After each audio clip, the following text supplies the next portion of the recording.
Nicholas here with Sigma World. I have the great Pontus Lindwall of Betsson with me at the moment. Good to see you. Good morning. Yeah, good morning. Good to see you too. Great. Pontus, it's been a year now since you made the decision to stay with the board with your team with your team. Could you tell me how things been? How do you feel about that? And any regrets on staying in charge? Yeah, it's fantastic. I didn't really have any plans to leave the company at the time, and I'm really happy that I managed to stay on, and I got support from major shareholders, and most of all maybe from the organization of Betsson, which was amazing. And now we have done an amazing year, I would say, for the past 12 months. So that feels really good. Brilliant. And you're here in Malta. Everyone knows Betsson as one of Malta's leading employers. You're here, you stand for kind of durability, sustainability, longevity. You're one of the most sustainable companies in the industry. We're seeing some changes in the industry. We're seeing the use, if I might cut it down, we're seeing the use of bots, we're seeing the use of AI more and more. With your team here in Malta in particular, have you gone down that way? With the pandemic, it started to occur, but is Betsson going down that route as well? And what do you think of the ability for humans to remain within iGaming and to use them into the future? I think we have one of the strongest organizations in this industry around, and speaking about sustainability, we have quite a sustainable organization. We don't have too much turnover on the staff side.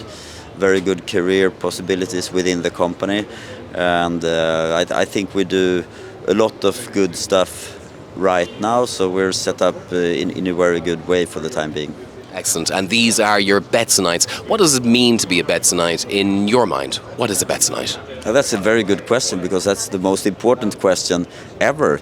Sometimes my kids ask me, what is it that you do at work? And my job is really to make sure that we have the best team available in all different positions. And I mean, it's a big company, it's 2,200 people. So how do you do that? It's to create a culture so that people want to be with the company and want to join the company. And that is more or less what I try to do. And that's what it is to be a Betssonite. You need to be passionate, you need to love what you do, and you need to want to be a part of the winning team of Betsson. Now, I've seen that Sportsbook has been particularly high performer for you with the large year-on-year percentage growth. What do you think is going to be the main drivers of growth for Betsson into the future? I think we have put a lot of efforts into the Sportsbook, of course, and we have gone into some new markets which are Sportsbook driven. So that is like the product we use to go into new markets, and the one that we market the most. And I think we will continue to develop our sportsbook. It's already one of the absolute top sportsbooks out there, but there's more to come, and I look forward to it and take on even more new sportsbook markets than we have today. Right. So I caught you just as you entered in through the entrance gate. You haven't seen Sigma yet. You've been to a few Sigmas before. Tell me, what does Sigma mean to you? Yeah, the Sigma is obviously a very big event. I was here early this morning because I was on the first panel, and I was surprised how many people was here that early. And it's a big event. I heard some figure about how many people was going to attend this year. Do you have that figure? How many should be here? I don't. No, but it's a large figure, so it's good, and I think there has been, during the pandemic, things wasn't that funny all the time, and now people want to get back and meet each other physically, go watch things, try new products. So it's going to be a good show. Right. You mentioned the pandemic. It's something that you've talked about before, in that the iGaming was rather resilient to the pandemic in terms of the sector. Now, something different, maybe on a more negative note, all factors are pointing towards recession. What do you think there, and can iGaming in general be resilient this time round, and Betsson in particular? I think we have, as Betsson as a company, we have gone through let's call it tough times several times before, and we have proven so far to be quite resilient. Then again, this downturn or every downturn are different from each other, and we will see what happens when people get higher interest rate cost, higher energy cost, and things like that. But we have to remember one thing. Out of consumer spendings, we are on the cheap side, like food, coffee, milk. We are not like, renovating your kitchen, buying a new car, buying a sailing boat. These are the things that go first. So I think, even if times get a little bit tougher, people tend to,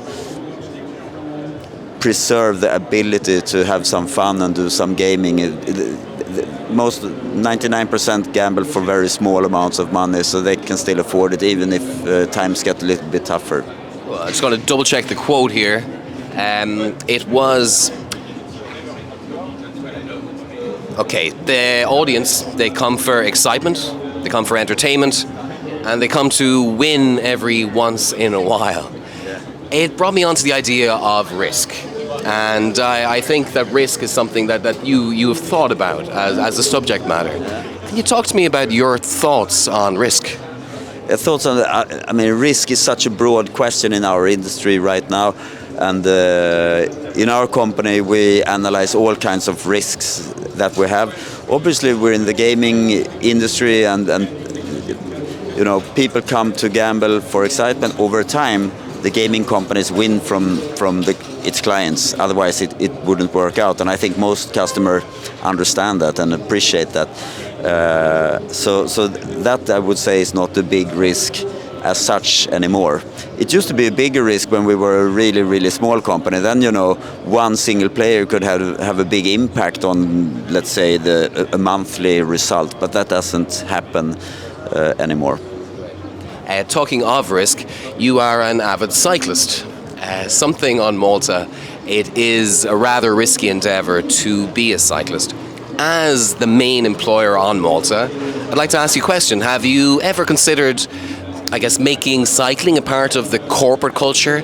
And as the main employer, could you have a sway with the Maltese government to maybe do something about making cycling safer for you and for the Betssonites?